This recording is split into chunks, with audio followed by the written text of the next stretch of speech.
করে খেলছে দুটো পাশ থেকেই প্রেশার আসছে। তবে আর সাবিন মুভিস্টার আর সাবিন তারা জানেন যে এই মুহূর্তে কিভাবে নিজেদের টিকে রাখতে হবে, টিকে রাখতে হবে বুড়িরামদের এগেইনস্টে। সেখানে ফাইটটা শুরু হয়ে যাবে। অন্যদিকে রেড হক্স ভার্সেস হাবি, কুটুসের ব্যাক টু ব্যাক দুটো চার্জ ম্যাক্স সাবিনের এবং দুটো প্লেয়ারকে ডাউন করে দেওয়া হ্যাবিকে খানিকটা তো ভাবাবেই। অন্যদিকে ফ্লিকার থেমে নেই, অ্যালানকে ডাউন দিয়েছেন, আরো কিছু চার্জ যাবে। বুড়িরাম ইউনাইটেড ওয়াসানা জোকার একে একে দুপাশ থেকে প্লেয়ার লুজ করছে। তবে বুড়িরাম খানিকটা প্রেশার অধিক প্রোভাইড করছে, যদিও জোনাকে হারানোর পর এবার বুড়িরাম ইউনাইটেড কেউ ঘুরে বসতে হবে। No time. আর একবার M887 charge and Mochi get high and Zona. Overall, what a perfect combination, brother. Yes, Buriram United. That's why তাদের কান্ট্রিতে নিজেদের এই অধিপত্য দেখিয়ে আজকের FFWS গ্র্যান্ড ফিনালে 2025 এর আসরে রয়েছে জয় ব্রো। এবং সেই আমরা ঝলকটা তো শুরুতে দেখলাম।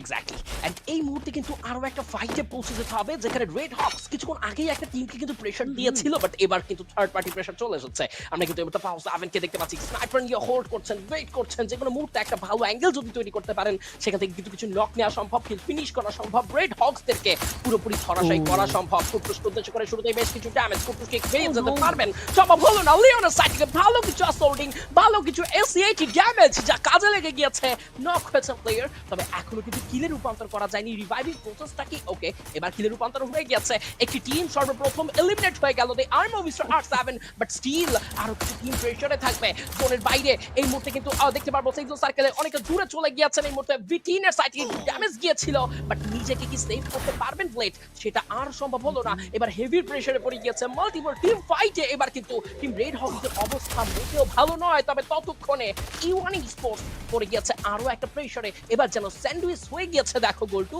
একদিকে হেভি, অন্যদিকে ব্যাগ, মাঝখানে পড়ে গিয়েছে টিম E1 স্পোর্টস।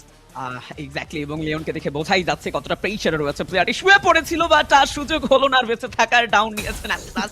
তবে 4টি এলিমিনেশন পয়েন্ট কালেক্ট করা রেড হক্সের কাছে ম্যান পাওয়ারের একটা সংকীর্ণ মোমেন্ট দেখছিলাম একটি প্লেয়ার সেখানে। তবে অন্যদিকে ফাইট কিন্তু চলমান, ওয়াগ অলরেডি রাশ করেছে, একটা ভালো চার্জ ছিল। তবে অন্যদিকে ভ্যানভল তিনিও এন্ট্রি নেবেন ব্যাটলে। একটা এলিমিনেশন পয়েন্টের সাথে আর্লি স্টেজে E1 কে ডমিনেট করতে পারলে লবিটা খানিকটা ইজি হবেই। তবে এন্ট্রি পয়েন্ট থেকে শুরু করে এই মুহূর্তে রোটেশন পয়েন্ট দুটো পাশ থেকেই বোঝা যাচ্ছে যে হ্যাভিও কিন্তু চাইবেন এই এরিয়াটাকে ক্যাপচার করার জন্য, যেখানে অলরেডি ওয়ার্ক তাদের জায়গাটা দখল করে রেখেছে।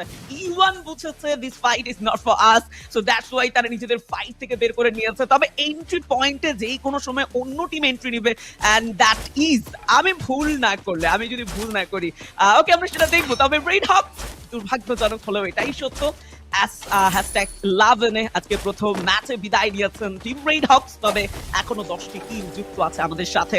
ওয়াগের কথা বলছিলাম, এবং সেই সাথে সাথে আমাদের আরো একটি স্কোয়াড হ্যাবি যারা মুখোমুখি ব্যাটেলে যুক্ত হতে পারত। তবে এন্ট্রি হয়নি অন্য কোনো টিমের থার্ড পার্টি